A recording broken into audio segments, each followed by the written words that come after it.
In today's session, we would be discussing on the politics of friendship, alliances, memory, and moral convenience. I would like to request our guest to start the discussion. Mustafa Osman Turan, Turkish Foreign Relations Advisor to the Mayor, Istanbul, Metropolitan Municipality, Turkey. Carol Christine Fair, Professor of Security Studies, Georgetown University, USA. Kallol Bhattacherjee, Senior Assistant Editor, The Hindu, India. K.M. Mozibul Hoque, Chairman of Shah Group, Bangladesh. Konstantinos Foutzopoulos, Executive Director, Athens Riviera Forum, Greece, will be moderating the session. Rulin, Associate Professor, China Foreign Affairs University, China. Marian Vidhuri, Research Associate, Cornell University, USA. Niloy Ranjan Bishash, Professor, Department of International Relations, University of Dhaka. Thank you very much. You may start the discussion. Thank you very much and good evening, everyone. It's of course a pleasure to be back at the Bay of Bengal conversation and forum that insists on talking even when the whole world looks like being determined to stop listening. But tonight's session is of course the politics of friendship, alliances, memory, and moral convenience. It sounds almost like a philosophical title. But yes, in our personal lives, friendship usually is about trust, is about loyalty. When it comes to the international politics, friendship often implies just a well-timed call between two leaders or a carefully crafted communiqué on shared values and shared principles that may or may not be shared in reality. So friendship between states can be warm, can be icy, can be strategic, emotional, or, as we will explore, morally convenient. And because we have 7 exceptional speakers around this table, we will attempt to do the impossible, namely to make sense of why states treat loyalty like a currency, why memories are often being weaponized, and why alliances often feel like an on-off relationship status in social media. Our speakers have been already introduced. Yes, we're around this table is more like a geopolitical dinner party, but with microphones. So I will start with a very generic question to all of you. In your view, how does friendship between states what does it truly mean in 2025? Is it real? Is it a ritual? Or is it pure strategy? I will start with Ambassador Turan and follow the table. All right, thank you. Nice to be around this table. So I served as a diplomat for 30 years in 8 different places, and I have come across different styles of, international politics between countries, between cities. Those relations, diplomatic relations, traditionally have been based on rather formal interactions. In today's world, this has completely changed. Even if the main principle, which is expressed by Henry Kissinger, that states do not have permanent friends or enemies, they have interests. Which is still valid in today's world, but the way these interactions are happening has become more personal, especially at the level of the leaders. This is also one of the hallmarks of the strongman era, so-called strongman era of populist authoritarian leaders. They were traditionally existing in developing countries, but now we see them everywhere. So, and these strong men, they like to be personal.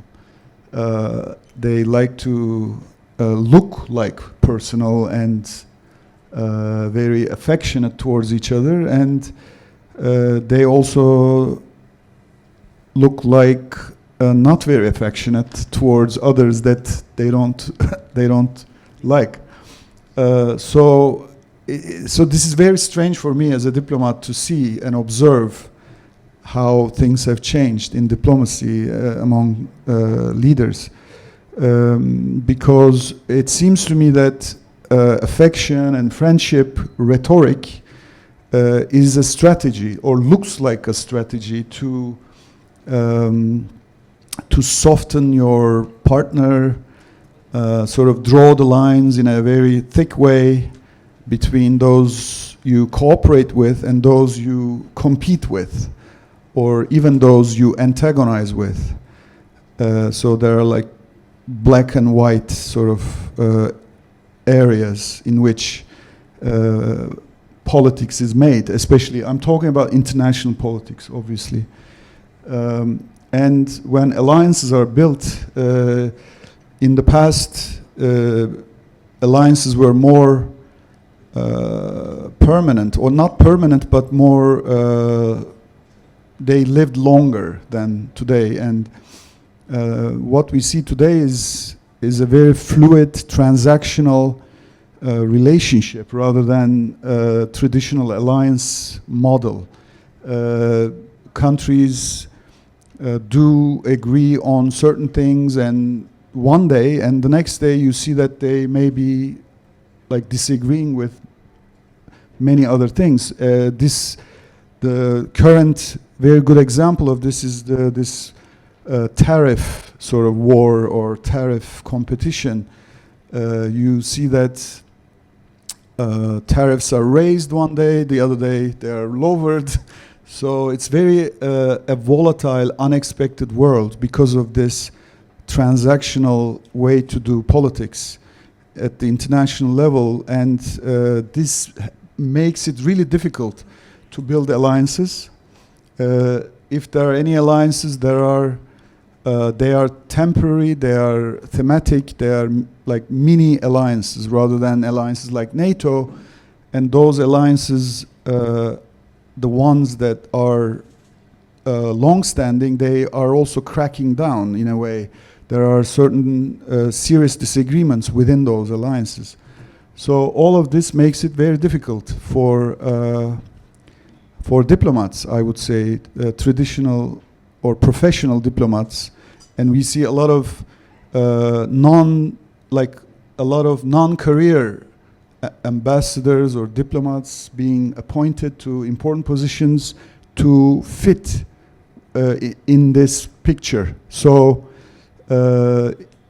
that's why I think it's a bit sad for us professional diplomats to see this day and age where politics of friendship is not very sincere but very fluid and transactional. I'll stop there now. Thank you, Ambassador. And before going to Marian, I would like also to add the element in your initial interventions, since it's part of our discussion about memory and selective morality, because some friendships are held together by nostalgia, others by forgetting. And how do states decide what to remember and what to conveniently erase from their friendships? Hi, everyone. When I first read the description of our roundtable, I was like, what is politics of friendship? And I actually went, I tried to look for the definition. I couldn't find for a definition. And then I was like, wait a minute. Real friends don't do politics. Real friends do honesty, compassion, support. I'll help you and I don't need anything in return. But here we are, right? And what it is true, and there's literature about it, is on the politics of vengeance. And sadly, that is a new trend in international politics, national politics as well, obviously. It's just a characteristic of our society now. So yes, this is novel, and I appreciate it. I'm going to use it now. Because it gives us hope. But yeah, I probably won't do politics of friendship. Some other word. Regarding your question in 2025, the status, I would define it as we're in this new stalemate, characterized by 3 different conditions. The first is just the toxic, pernicious polarization that exists. And there are methodologies like VDEM that have shown how polarization has increased so much in the last 2 decades. And polarization is normal in societies where you want pluralism, of course. You don't want one only party or one group, ruling in a country. You want a diversity of opinion. You want polls. But when it's toxic, when one side is demonizing the demonization of the other, then it becomes toxic, pervasive, and then there's no room for consensus and reaching decisions as friends or alliances. So I think that is very worrying, both at the diplomatic level, national level, local level, even between individuals, which leads me on to the second condition, which is fragmentation. Even within camps, and I don't like using camps, but groups. So for instance, a pro-democracy group, even within the pro-democracy groups in a country, in international affairs, there are divisions. So even within friends, we have our problems. And we constantly are in this tension between the private goods, which is our self-interests, and the club goods, which are the interests of the collective. So there's lots of fragmentation. And in the case of for instance, the pro-democracy movement in Latin America, there are divisions within. And it's the lack of cohesion, and the lack of strategic unities, talking about strategy, harms the movement, harms the cause. So even, it's not just polarization, but within groups they're severely fragmented. And third, and probably the most important condition, it is the profiteering, the self-serving nature that Mustafa was just mentioning too. I mean, it is at best in international politics, at best we're seeing strategic unity and tactical independence at best, and at worst, well, we know what at worst is, which is new wars and this pernicious polarization. But to end, I don't want to end with a negative comment. On a positive note, I mean, just now I met my new friend, and we connected because we share a cause, and in a way that means we share purpose and values, and we immediately started in Turkey, the Americas, Latin America. I don't know the Turkish political context. I've never been to Turkey, but we connected on an issue that victims of authoritarianism, and what can we do to help people who are suffering, because there are real victims. So we connected. So that gives us hope that there are still ways, maybe not in the international affairs, high-level politics, diplomacy, but in the person-to-person, that we can connect and have not only strategic unity, but some sort of also tactical cohesion and mutual support. And maybe we can get to, friendship determining politics, not the other way around, someday. So thank you. Thank you, Maria. And if I may comment on what you said about people-to-people and friendship, since I have also a Turkish colleague around the table, you may remember that second-track diplomacy and civil society helped a lot to bring Turkey and Greece much closer after the earthquakes and back in the late 90s. So sometimes we should not underestimate what can be done even around this table. Actually, when I get this topic, I'm also a little confused, but I will try to share some of my thoughts about politics of friendship, especially in the uncertain era.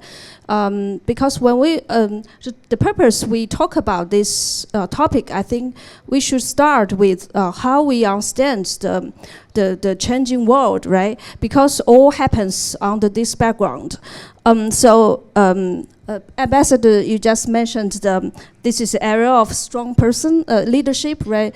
I think this is one of the reality, and other two reality is this is a world full of uncertainties and also an era of anxiety, right? So I think these two features has designed the new features, the new things, the new changes of the international relations, including the alliances and also the partnerships. How we understand this uncertainty?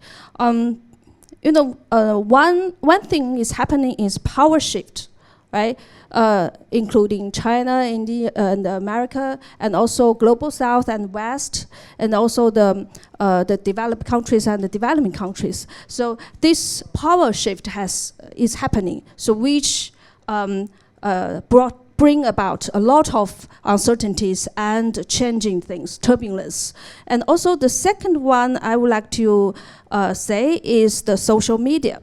So everybody now is in this kind of the social media information network. So everybody can express their thoughts and make impacts to the outside world. So the power is diluted and fragmented.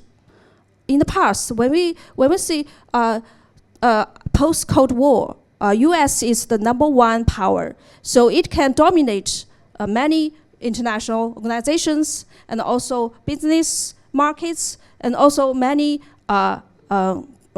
politics activities, right? So, but now everybody has the impacts through the social media, through the mobile phones, right? So power is diluted, and also the high-tech companies.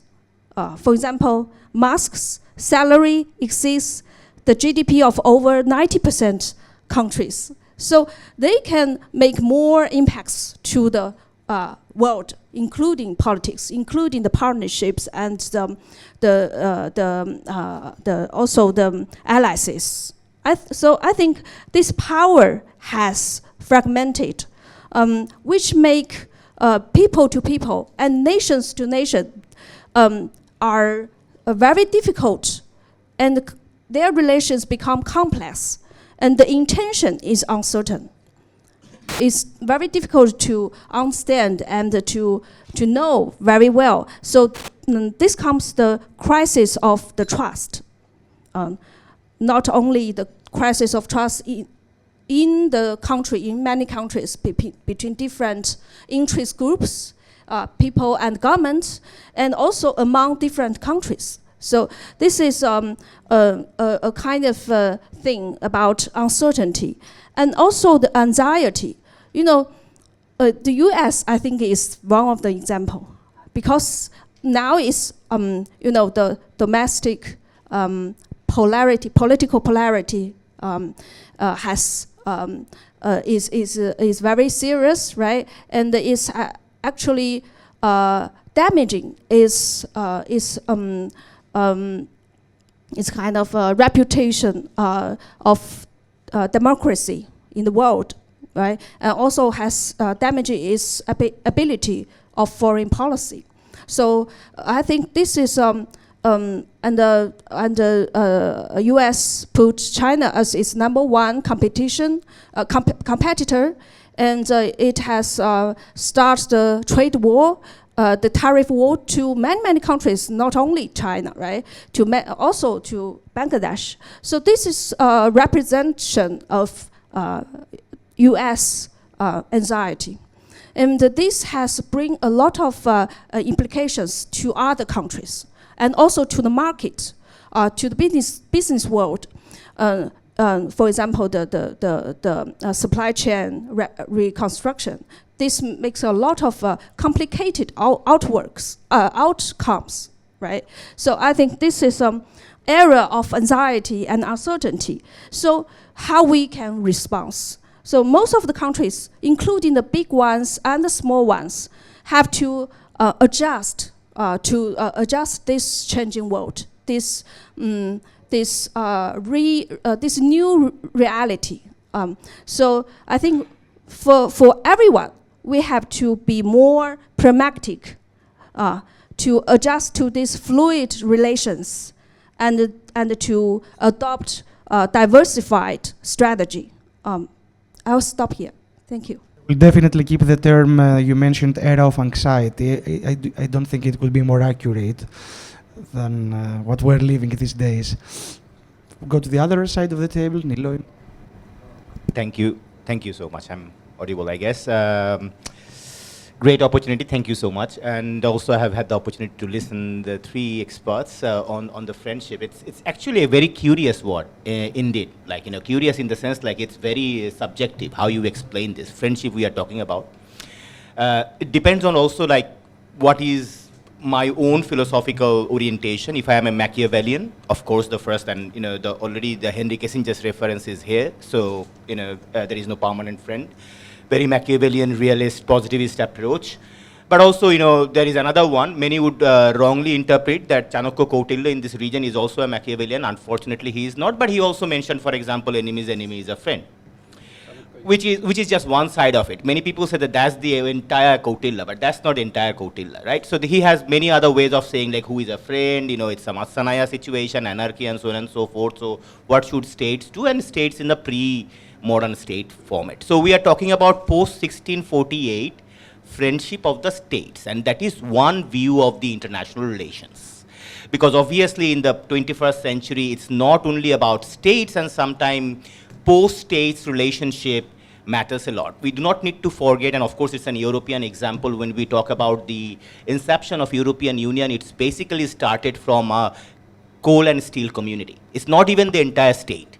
And that's how things have moved forward. The Franco-German treaty and the post-Franco-German treaty is that French and German are the best friends despite they have like thousands of years of conflict. So we have histories of how the transformation have taken place, like in the European context and also in the non-European context, that former enemies become friends. Now, is it many would identify that it's a very softer mask of exposing your power. That means when someone says, I'm a friend, of course there are some expectation that is involved over there. Now, many would identify, is it entirely transactional? Very recently, because of changes in the United States in the last year, transactional has become certainly a very interesting phrase in the international politics, but it was there for a longer time, particularly when you talk about international market and so on and so forth. So not only one, and the current president of the United States has been transactional, the entire neoliberal structure is very much transactional. So after Machiavellian, the post-Machiavellian is if you are a constructivist. So if you believe that ideas, values, norms matter, which the conventional IR never think is a matter.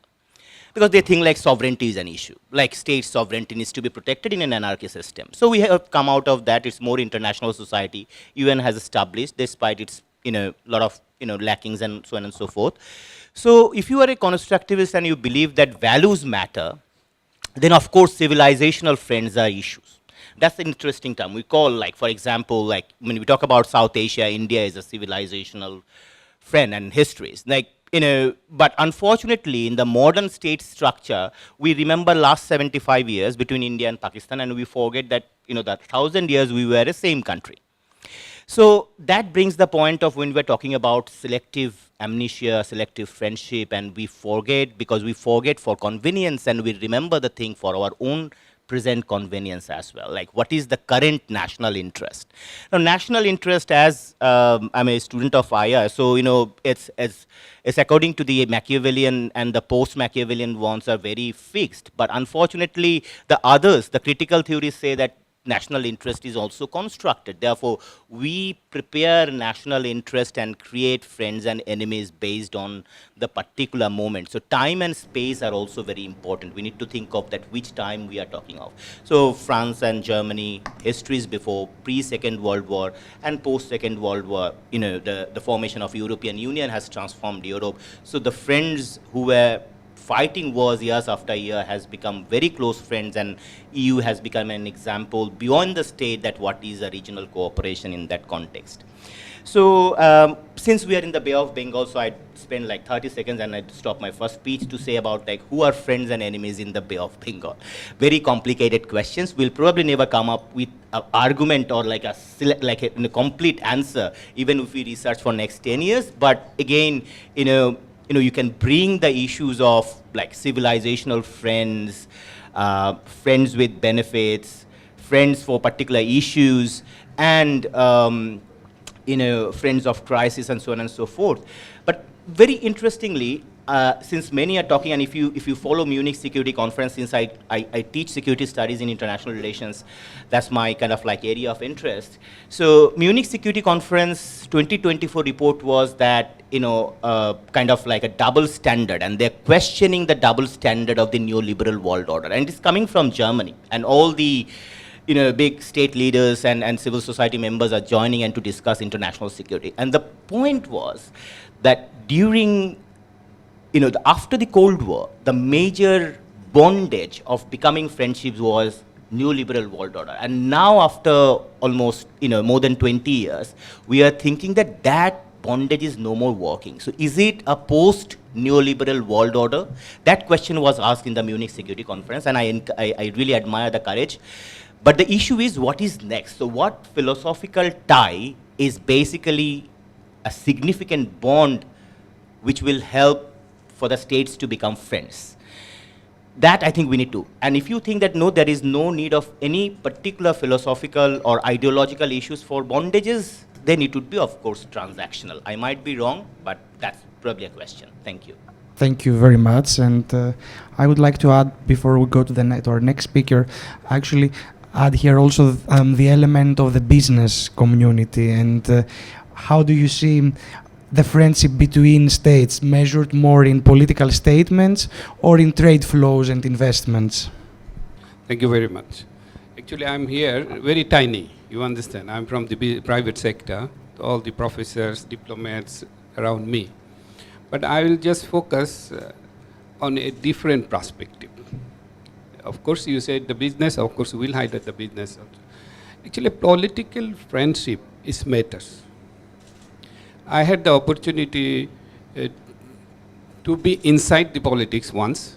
One of the largest party requested me to run for MP from one constituency, and I never thought of.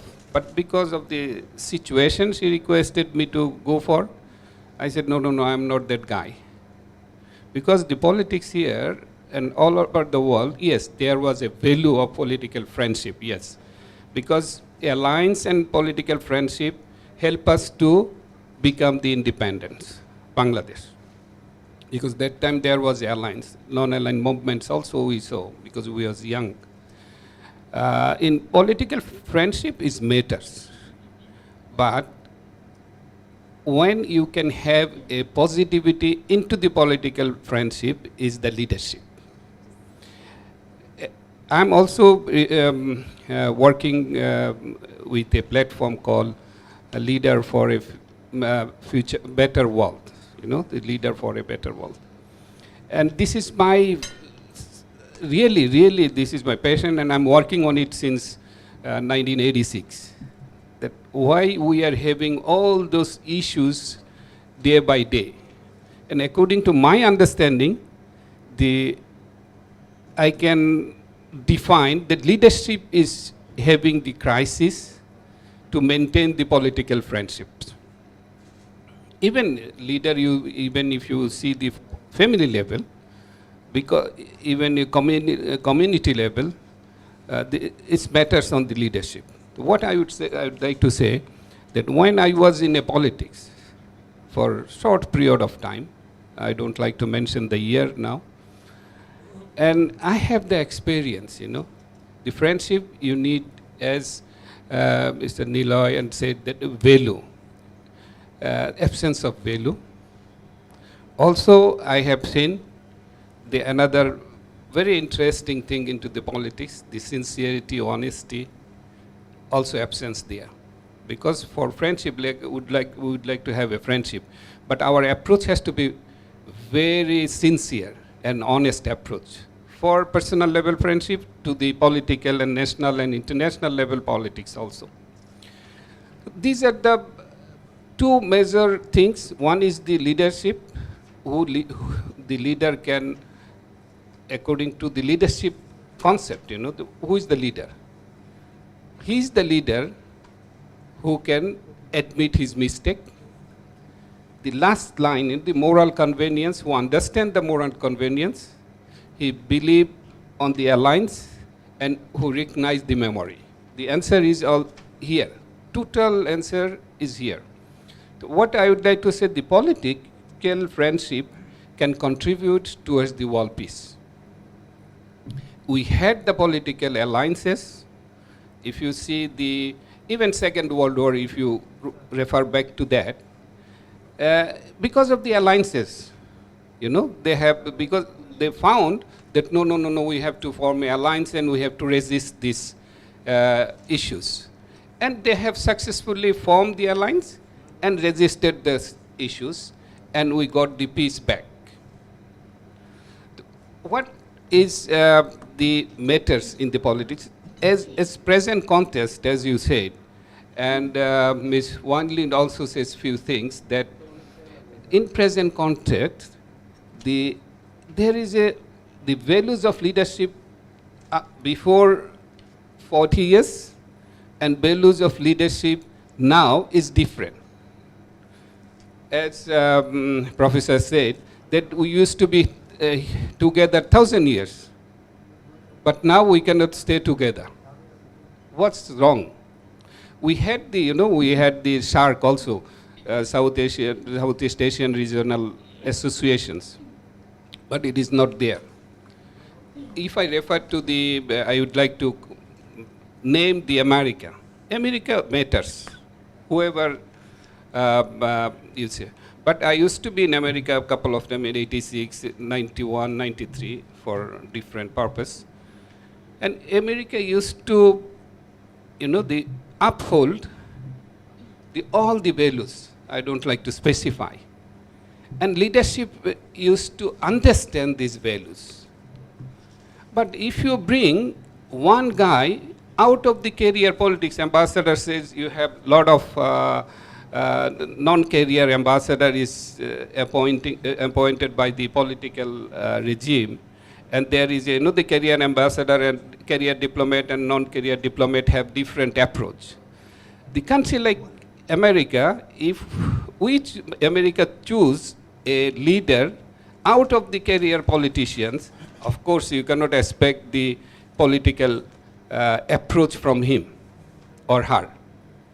Because he never mixed with the grassroots level people, he never been in senator or congressman or the county, what should I say, the commissioner. So that in conclusion, I would like to say that the citizen must work to choose a better leader. And also, regionally, we must have the align with a moral convenience. When we are together, side by side, our friendship across the table can be. But if we find something in between the table, we have to address it with a convenience. That yes, you have to look into my convenience and I have to look to your convenience, and country also is the same. So our approach for the leadership has to be very positive to get the political friendship back. Thank you so much. Thank you so much, and good evening, everyone. It's really a great panel and a great honor to be on this round table. I would rather stick to the topic which refers to alliances, memory and moral conveniences. And and ask the question here, first of all, as states, do we need friends? And I think my brief answer to that is whether we look for food or defense or vaccines or whatever, we need friendship. We need some sort of network. I want to go back to my country's initial history because, of course, the reference was made to 1,000 years. I would rather look at the last 75 years. When India became independent, and the biggest challenge before India was obviously the partition of India, even bigger problem for India was actually food. The question was, where was India going to get its food? Because India was not producing enough food items. And where did that friendly gesture of food come from? It came from the Bay of Bengal. It came from Indonesia, which was actually even then not known as Indonesia. It was known as Dutch Indies. So the friendship that we're talking about among states actually helps us in dealing with our basic parameters. And much has been written about Nehru's friendship with Sukarno and Nasser. But I think if we really go back to our early days as an independent country, that is India, where I'm talking about, I would say those are the days of innocence. Those were the days of a very hard beginning. And we struck friendship among countries that with whom we sought perhaps the kind of friendship we want getting elsewhere. But once we made the rules of friendship very clear, once we made it very obvious that this is what we want from our kinds of friendships, the West, especially the United States, got the message. And when Prime Minister Nehru visited the United States, he struck friendship. And again, food started coming from the United States, till India became food sufficient. So, the socialites of New York, the art and artistic elite of New York City, Boston, they all stepped in and they campaigned for food for India. So I would say that, friendship is essential. And friends, of course, are required, not just for human beings, but also for states, modern states. And decolonized states like India, Indonesia, much is written also about Nehru's innocence and why Nehru supported China initially. One of the reasons that Nehru supported China, because he felt that perhaps just like India, who required food, China deserves freedom first before it got anything else. So those were the days of innocence and friendship that India was getting into. But then, of course, I would say that even those were political friendship. And very soon we saw the great arc of friendship emerge in the 1950s called non-alignment, the Bandung spirit. And of course, thereafter came what we nowadays call in Delhi this whole tradition of friendship associations. So we have these friendship associations in Delhi even today, like Friendship Association with China, Friendship India-Russia Friendship Association, India-Palestine Friendship Association. Problematically, even we have India-Tibet Friendship Association.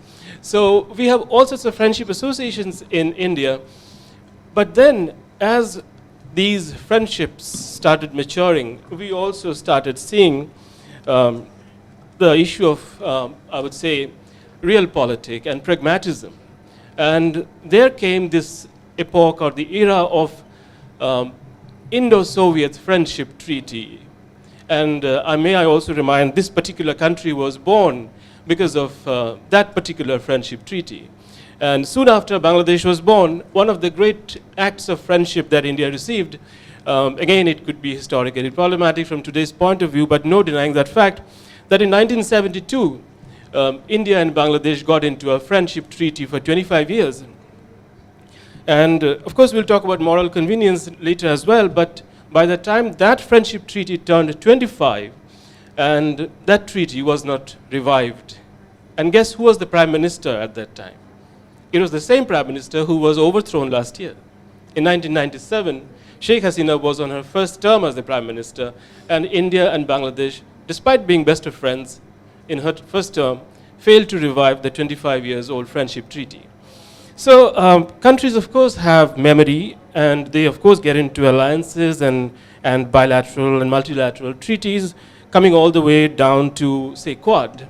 But I would say that India, as it has matured over the last 75 years, is a living witness and also one of those actors who have used friendship from its diplomacy on food to its diplomacy on medicine. I mean, Prime Minister Nehru's own daughter suffered from TB, tuberculosis. And it was the United States which started this whole medicinal revolution in the whole vaccine movement in the 1950s with India. And the Prime Minister Nehru's daughter, the future Prime Minister of India, who would then go on to work for liberation of Bangladesh, Indira Gandhi, herself was the first recipient, one of the first recipients of the tuberculosis injections. So, friendship works in very many ways, and friendship did help the decolonized countries to acquire a firm footing in the world stage. Not all friendships end in pleasant ways. And just now I mentioned that India's friendship with Indonesia was very constructive. It gave India support in terms of food. And India did something wonderful for Indonesia. India was the first country that recognized Indonesia as a free nation. It was just in return for the friendly gesture of getting food from Indonesia. But again, 10 years down the line, or rather we got to the Bandung spirit, but then a few years down the line, of course, India-Indonesia friendship fell apart in the early 1960s when things were not going wrong with our diplomacy. But down the line, we regained that friendship, and today we have India-ASEAN friendship, which is again rooted in India's early diplomacy in the late 1940s. I would say that as countries and states, we should not undermine the importance of friendship, because even today, whatever disagreements we have in terms of, say, Quad and other such platforms, and the reason that some of us, despite being together for hundreds of years, can't come together now is because we have not reinvented our old friendships and our old ties. I think we need to do more on that front, and if we can keep the dialogue going, not just across this table, but around the country and the region, we'll have better outcomes in terms of friendship. Thank you. And yes, the region has definitely a long memory, and since history has been mentioned many times, another element that I will put in the discussion more as a theoretical, philosophical, I would say, question is if historical memory actually strengthens or hinders our ability or the state's ability to cultivate stable friendships. Last but not least. Thank you. So I'm a South Asianist, so I'm not going to speak on global issues. I'm just going to confine myself to the region that I know best. And there are actually three relationships that I think are interesting for the purposes of this conversation. The first is the Pakistan-Taliban relationship. So the Pakistani state had in all way, manner, and form supported the Taliban going back to the early 1990s, and it did that for a couple of reasons. It basically wanted to reverse the gains that the Indians had made in Afghanistan under King Zahir Shah and other administrations. And what we're seeing right now is an ongoing conflict between Pakistan and the Taliban. So what exactly happened? Well, the Taliban remembered decades of being a Pakistani tool, of Pakistan supporting the Taliban, not because of the Taliban's legitimacy, and I'm not suggesting that they have legitimacy, I'm saying this is from the Taliban's point of view, not supporting the Taliban for the sake of the Taliban, but rather purely through the instrumentality of that relationship. The Pakistanis also supported the Taliban in hopes that the Afghan state under the Taliban leadership would accept the Durand Line, which Pakistan believes to be the international border, as the international border. And of course, the Taliban have not done that. So this is a really interesting example, I think, of memory coming back to bite the Pakistani state. Another relationship where memory, I think, is interesting is in the Pakistan-United States relationship. So right after independence, Pakistan went to the United States asking for exorbitant sums of money. The first amount of aid they requested was in excess of the entire amount of the Marshall Fund to rebuild Europe. Obviously, the Americans told them politely to go away. It wasn't until the Korean War that the Americans became interested in a defense relationship with Pakistan. And so in 1954, relations with Pakistan and the U.S. were formalized. Pakistan joined CETO, also joined CENTO. U.S. relationships with Pakistan were on hold in 1965. Following the war with India, the U.S. actually put sanctions on both countries, but since Pakistan was disproportionately dependent upon U.S. weapons and systems, Pakistan was more affected than was India. But actually, the U.S.-Pakistan relationship took a huge dent in 1962 when China and India went to war and the Americans aided the Indians in that effort. Pakistan was livid that the U.S. was supporting India, even though Pakistan was a treaty partner. But in 1971, we saw a revivification of the U.S.-Pakistan relationship. This is in part because Pakistan's military dictator at the time was facilitating Nixon's opening to China. And also an interesting point was that both Nixon and Kissinger despised Indira Gandhi, but they loved Pakistan's strongman. And the United States threw its support behind the West Pakistanis in the devastation of East Pakistan. Then in 1977 and in 79, Pakistan came under American sanctions under Jimmy Carter for making developments in its reprocessing capabilities. And those sanctions would have stayed in place, except they were really poorly timed because of the Soviet involvement in Afghanistan beginning particularly intensely in the summer of 1979, and those sanctions were eventually put in abeyance. Once the Afghan war was over, Pakistan was no longer needed by the United States, and sanctions were slapped back on. And a very intense, hostile decade ensued while Pakistan was under various layers of sanctions. And then 9/11 happened. And all things were forgiven, and Pakistan again became the most allied partner in the United States. Then came Trump 1.0. Pakistan was again banished. And here we are. Pakistan's stars are ascendant in Washington because of the vicissitudes of India's Operation Sindoor. Operation Sindoor gave Pakistan the opportunity, I call this the politics of Chaploosi, so those of you who know North Indian languages, you know what I'm talking about. If you don't, I'm sorry, it sucks to be you. But the Pakistanis are very good at Chaploosi, so they massaged Trump's ego. They told him, you saved so many lives by basically preempting a nuclear war. We're going to support you for the Nobel Peace Prize. And the Indians, of course, very brusquely said, you didn't have any role to play in the de-escalation of the conflict. And this leads me to the third relationship that's of import here, and that is the U.S.-Indian relationship. Going back to President Clinton, it tried, U.S.-Indian relations had a furtive attempt under Ronald Reagan and Indira Gandhi. They didn't go very far for largely Cold War reasons. But Bill Clinton went to India in 2000. This was a relationship that was built largely because of these ostensible shared interests, these shared values of democracies, the oldest democracy and the largest democracy, but also a fear about how to manage China's rise. And this relationship was built up over 25 years bilaterally in both India and the United States, enjoying a Democratic as well as Republican support. On the Indian side, the support of the BJP as well as the Congress. And all because of Operation Sindoor. And because Modi and his associated BJP acolytes could not find a way of engaging in their own politics of Chaploosi, the U.S.-India relationship right now is on the rocks. It's not clear whether the harm that's been done to this relationship is irreparable or whether it's reparable. And so these are all really interesting examples of, I would say, not only selective memory, but also selective retelling. Right? What are the stories that states deliberately tell themselves about this relationship, quite apart from the empirical histories that they've endured? Thank you.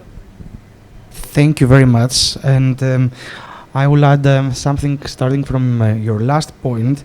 Apart from the selective memory, today we see also, and I put as a question for everyone, the competing truths, and then we have also competing friendships. What happens when two friends or two members of the same alliance do not actually share or cannot agree which are the facts, and how does affect also historical memory?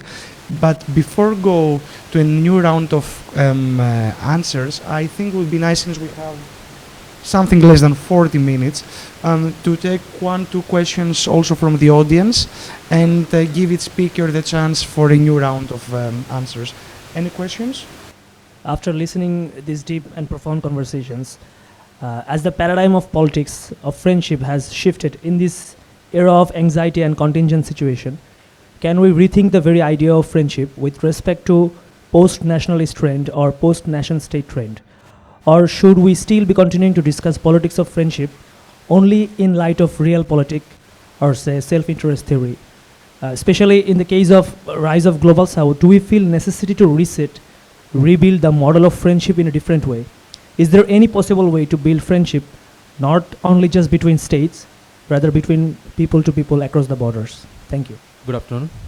Actually, my question was one that the friendship we are trying to define here, are this friendship are being termed with the monetary policy that the foreign countries are trying to imply? Because in Bangladesh, after 1971, it was China which vetoed the Bangladesh acceptance into United Nations, and now Bangladesh and China are the kind of most prominent economic allies in this region. So can we now come to conclusion that the money has overcome the moral convenience here? Thank you so much. Thank you so much. My name is Arya Najat. I'm from Afghanistan originally, but live in the US. I was wondering, for whoever that can respond to this, there is a debate about whether relationships between countries are value-driven or transactional. And why I ask that is, what is the music beneath the words of friendship? Is it transactions you give for us and we give for you, or is it because there are certain values and principles, loyalty to which then determines long-term friendship over time? Thank you. All right. I was just saying, referring to your remark repeated now about philosophy, there is nothing wrong talking philosophical. I think it kind of broadens our perspective. And in my second intervention, I would like to address the 3 questions in a very brief way, tying them together, hopefully, because they seem to be related. So my first argument would be, I think it was a very good point to talk about people-to-people relations when it comes to friendship. And for that, I think public diplomacy is an important tool to develop this type of friendship between the people, and it's more relevant, I think, when we talk about friendship. For example, when I was serving here in Bangladesh, I did realize that there was a great affinity and affection between our two peoples on both sides. And I digged into the reasons for that, and there were like many layers of answers: historical, cultural, religious, economic, and it went all the way to Turkish serials watched widely in Bangladesh at the time. So I think we should not underestimate this type of friendship between the people, because it's not very easy to develop collective friendship between peoples of countries.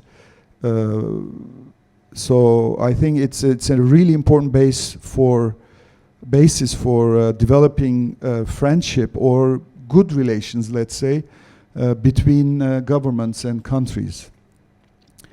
And when it comes to memory, again, in the same context, I realized that when an important gesture is made by a country towards another country, especially when there is a catastrophe like a natural disaster. You mentioned earthquakes in both Greece and Turkey, one after another. There was like a really great solidarity. And also, like historically, for example, when Turkey, or like end of the Ottoman Empire, when Turkey was going through an independence war, the support that it received from the Muslims of India at the time were appreciated, and it is still appreciated today. So it becomes a part of our friendly relations between, this region and my country. And regarding I think whether money overtakes or trumps morality in international relations, it depends, obviously, in the context. But I would say in today's world, this is unfortunately the case, that we see countries and leaders going after other countries' natural resources, especially if the other side is in a difficult negotiating position. Like, for example, Ukraine is in a war and they need support from United States and other countries for military and economic assistance. And the countries, when they provide this assistance, they look for something in return, and that return is usually very material. So I would not feel that morality is involved in that situation. And the third one about values and transactions, I think regarding, that's your question, in international relations or politics, there are periods in which values are prioritized, such as the period immediately after the Second World War, when millions of people died and there was Holocaust, and so we had the Universal Declaration of Human Rights. At the time, we established the United Nations system. The institutions of international order were shaped and designed at that time. They were all based on values, basically. NATO, even if it's a military alliance, it's based on values. It aims to protect, democracies of the member states of NATO. So I think in other times, like today, I think it's very hard to talk about values anymore, especially human rights. For example, in my country, I'm retired diplomat, and I work for the mayor of Istanbul. And the mayor of Istanbul has been in prison for the past 7 months for no reason. He just was the most popular presidential candidate to run against our president, and he's now behind the bars for 7 months. And no Western country has said anything about this very political targeting against an elected mayor in the largest city in Europe. So I think if this was happening, let's say 15 years ago, the situation would have been different.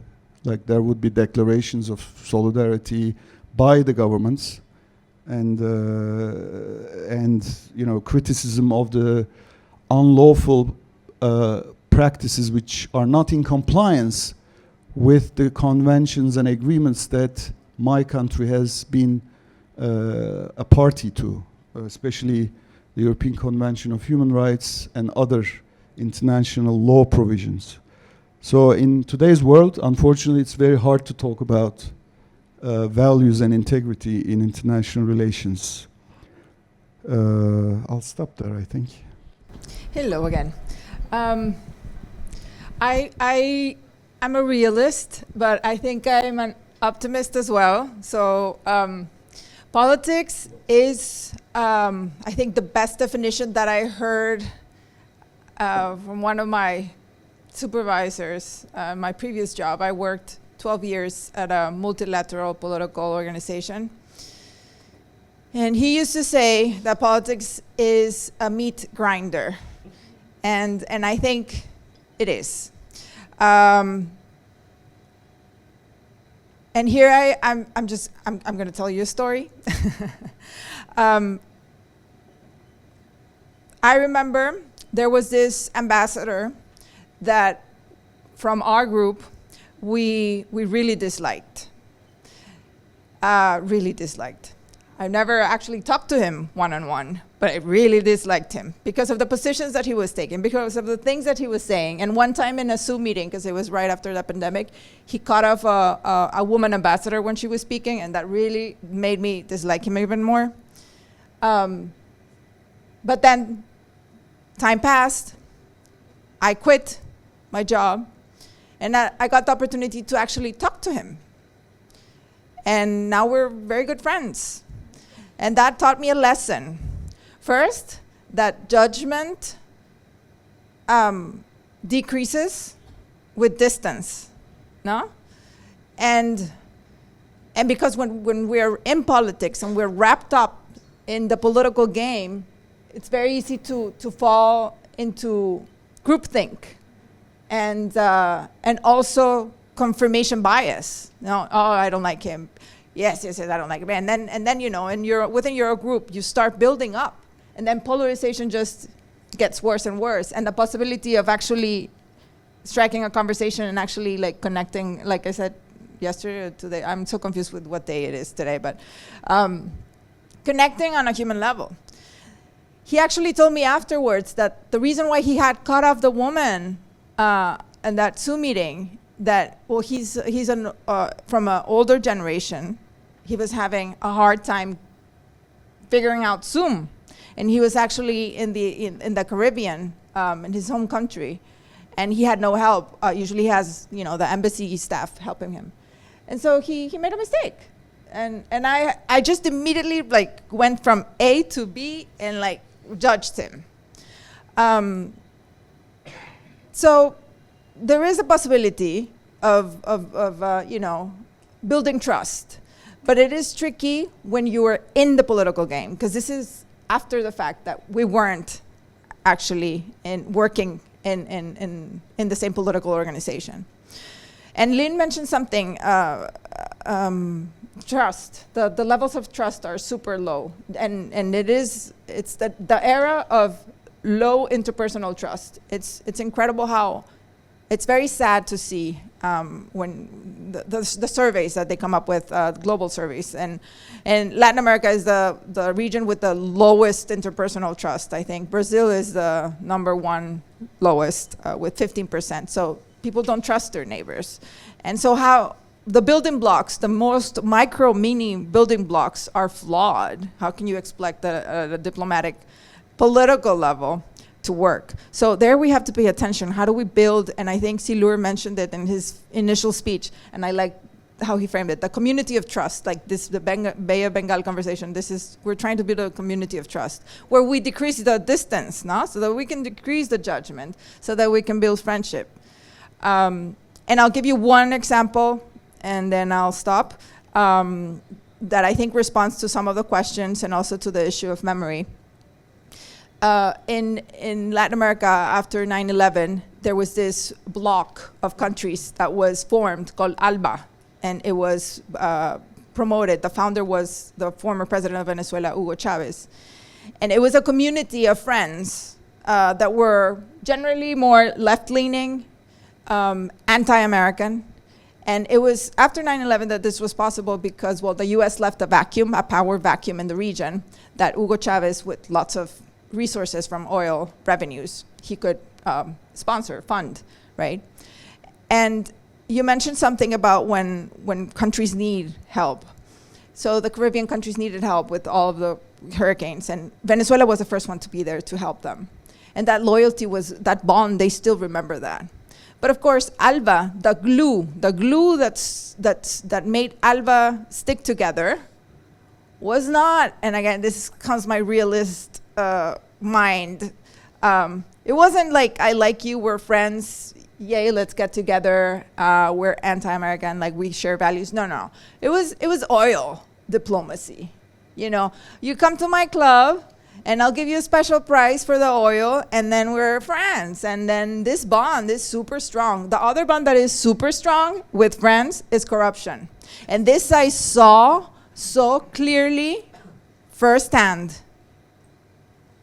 They were the bestest of friends because they knew that if one fell, the other would too. Politics is a meat grinder, and we can't be naive.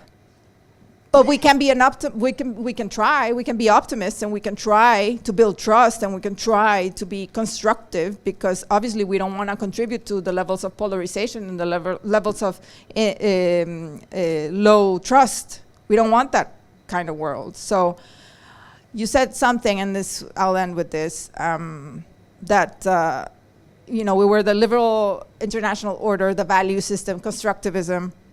And where are we now? We don't know where we are.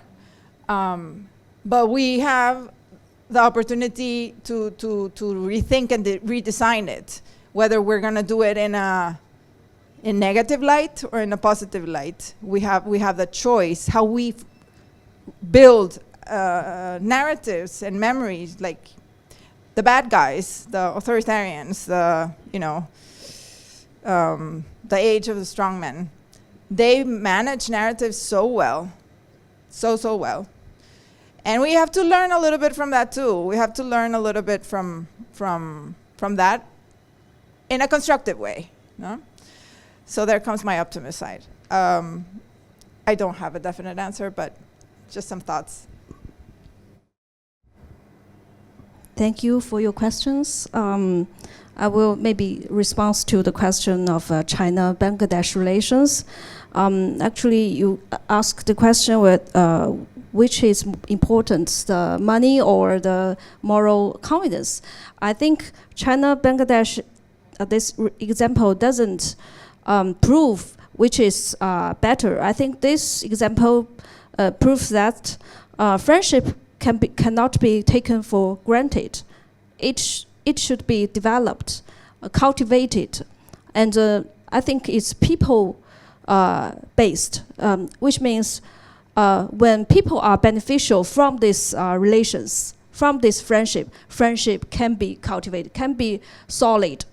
So if people are not beneficial and not engaged in this interaction, maybe just the high-level political interactions, people are not beneficial from it, then this is not a friendship. This is not vulnerable friendship, right? So I think China-Bangladesh relations, this year, they celebrate the 5th anniversary, right? And so if we look back to this history of this bilateral relationship, we can see the engagements, the interactions between the governments and also the people to people are deepened.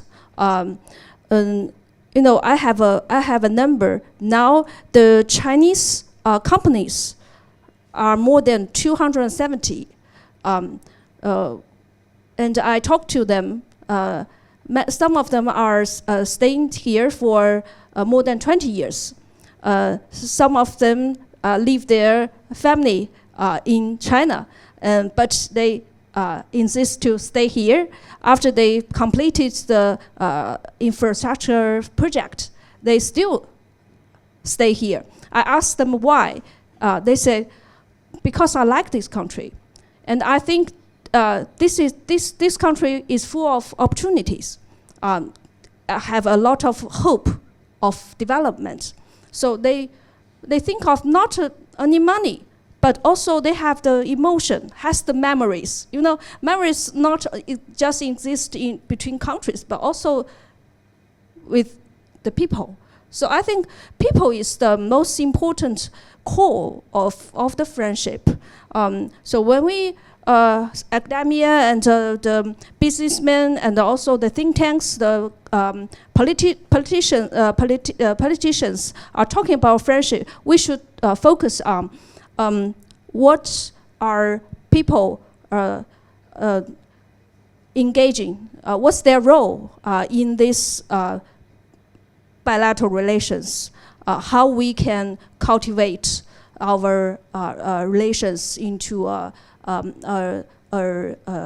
next level. So, this I think this friendship doesn't have to be interest or value. This can be, if it's beneficial to the people, then I think friendship can be developed, can be cultivated. So this is my argument. Thank you. Yeah. Well, thank you. Amazing conversations. In fact, I was just confused. What should I say now? And the questions are already answered. But just one small point regarding the last question, which is very interesting. But it would be really difficult to put like value-based order versus transactional or real politic order in two different sides of the graph. The reason is the entire liberal value is based on transaction, is business. The entire world, the ideas of democracy, human rights, global, the global spread of these values are based on pure business, transactions. So I'm not very, or even if you look the other side, like for example, during the Cold War, the other side is communism. Communism is obviously a value, but also is based on Marx's ideals of your control on, those three things, the capital. Thus capital probably explains this better. So transactional versus value-based order, and if you think that human rights is devoid of transactions, that's probably problematic. So, we see like selective standpoints or even civil societies on particular areas, as Ambassador Turan has mentioned, when the mayor is behind the bar, the silence of certain part of the world, like it's unfortunate, right? So values are based on transactions as well. So it's putting it in two different sizes is a bit, not asking questions to that. So perhaps it depends on the particular case, particular area where we are investigating. We have been talking about memories and selective amnesia or amnesias as well. I think, memory is very interesting because we use memories on our own interests, right? So memory is a strong political capital based on who is utilizing it. Right? And memory, when we're talking about national memory, it's also important for us to understand that who is creating the national memory. Because of course the state is, if we consider the state even from the internal context is very homogeneous, that is perhaps not the case because it's run by a particular type of government, there are oppositions, there are civil society members as well. Like if you talk about like Bangladesh's case, 1971 has a strong memory inside us, but the interpretation of 1971 still depends, and there are questions regarding India's role, Soviet's role, US's role, China's role, right?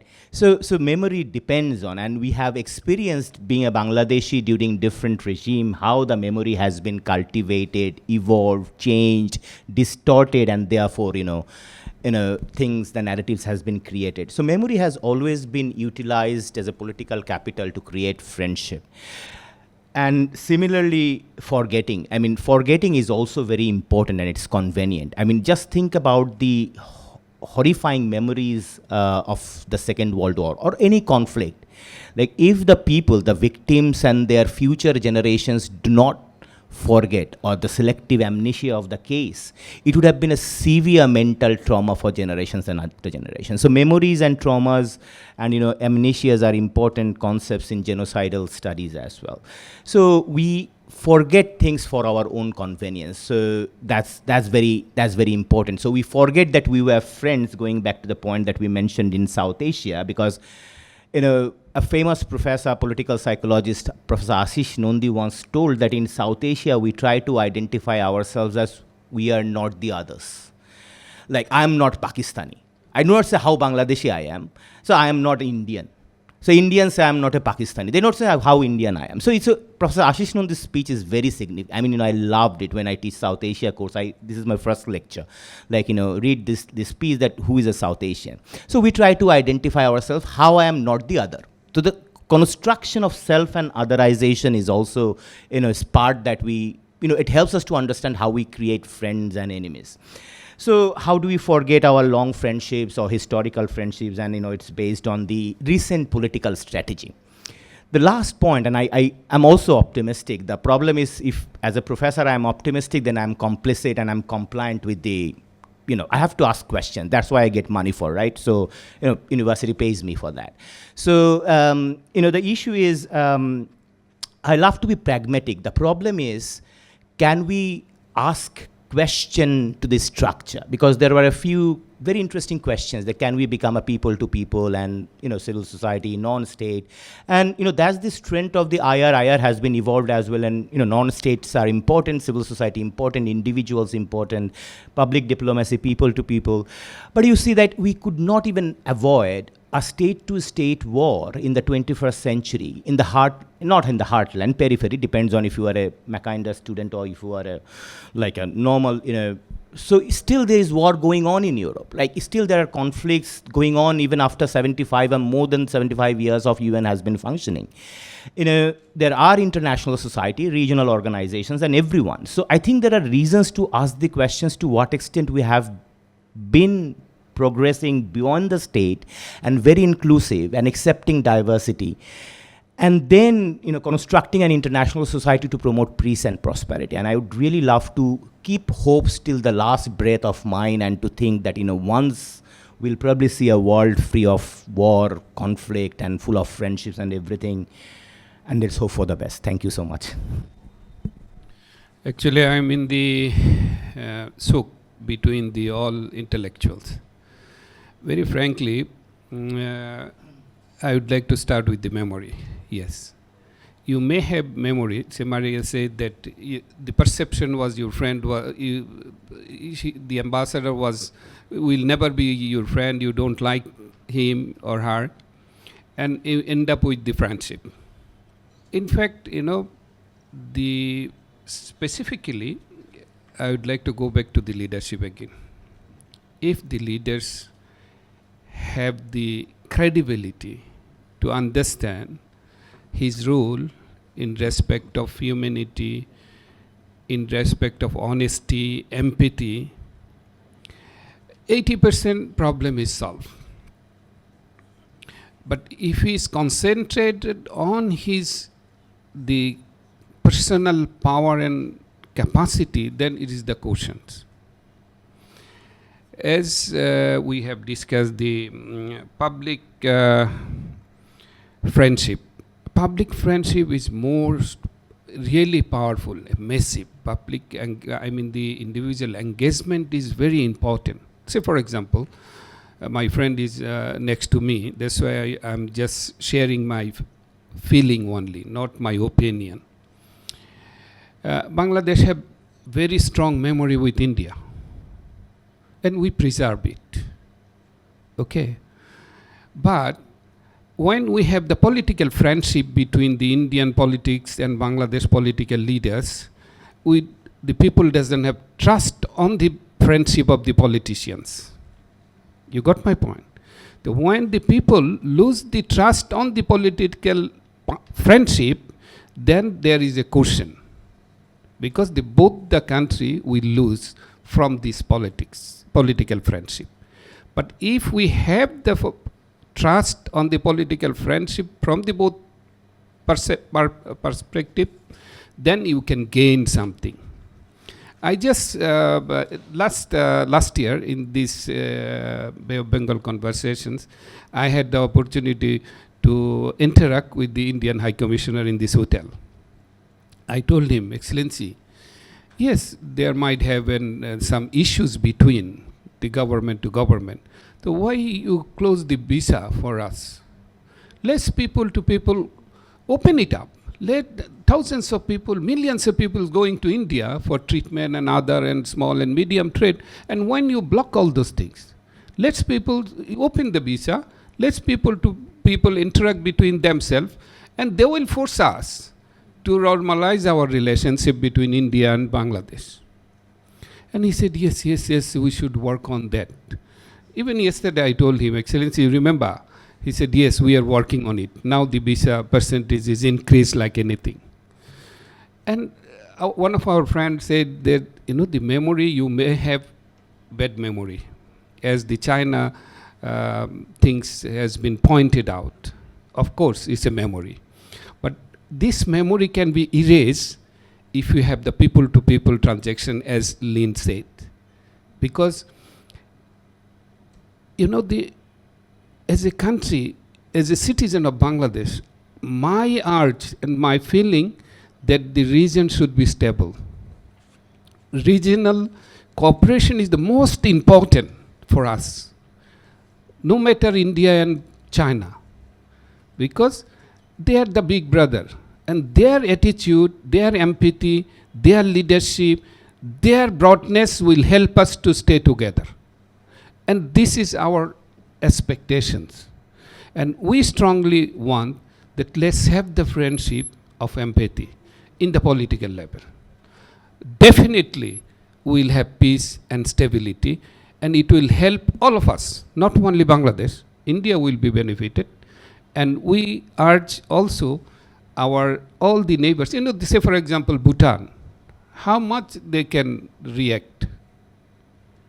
They have the limited ability, but the reacted ability, who are the China and India. If they look us with empathy and maintain the relationship, even need-based, as you says, of course, there is economical issues is the measure driving because the diplomacy is now no more diplomacy as of now, I could see. It's 100% diplomacy based on the economy. How much I will gain, how much I will lose. Yes, of course, we need this one. Gain and lose it's a specific issues, and it's derived from the 70 years back, as Mr. Kallol said. It will be there, but if we have if we understand the convenience of our others and try to complement, I think everybody will be in at par, and friendship will be stronger. So that we need the strong trust between the leadership, and also this friendship of the leadership has to have a strong trust from the citizen, from the public. Thank you very much. So, I mean, very, very quickly, I've been a big proponent and champion of friendship in the form of visas.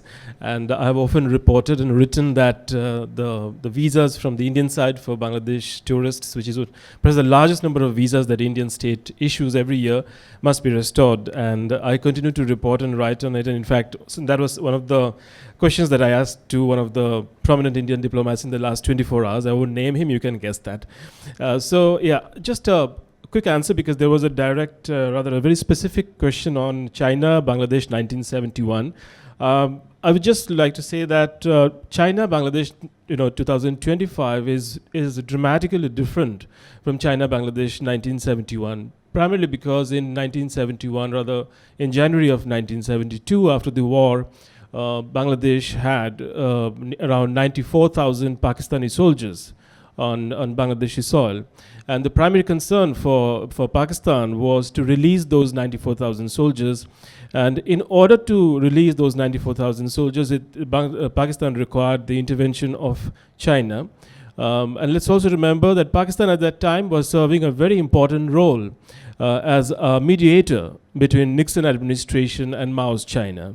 So if we remember how important Pakistan was for China-United States relation, so we can't really unsee that historic fact while looking at China-Bangladesh relation 1971, because if we have to talk about China-Bangladesh relation 1971 and China-Bangladesh relation 2025, we have to remember that China was really Mao's China, and it was dealing with the geopolitical challenges of that time that were very dramatical Of course, Nixon was doing business with Kissinger and also with Nixon. It was with Mao. And so you can imagine how dramatic those openings were for the United States and China. So therefore, that relations and that context always has to be correctly placed. And very, very quickly, I know that time is running out.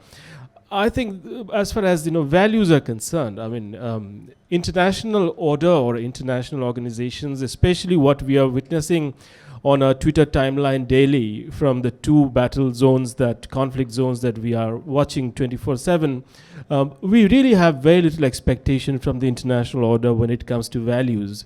It's obviously very clear it's transactional, it's all on that platform. But what really stands out is that nations, rather civil societies, are picking up the challenge of setting right values. Nepal is the latest example. We saw what happened in Nepal. And prior to that, of course, in Bangladesh. So I would say that we should have less expectation from international order, international organizations, and perhaps alliances when it comes to values. And asking that question whether it is transactional, obviously it is transactional, so let's not even hope for it. But then the nations, the states, civil societies are delivering where international order doesn't. So I think values are at the moment safeguarded at the national level, domestically rather. I don't know whether in your case, in your country's case, how you are going to deal with it domestically, given the fact that what's happening under Taliban right now. So I feel sad for that, but I guess that's a challenge that will also be taken up your society at some point. Good luck. I'm going to take up the issue of values versus interests, and I'm going to dilate upon the same relationships that I did in my first remarks.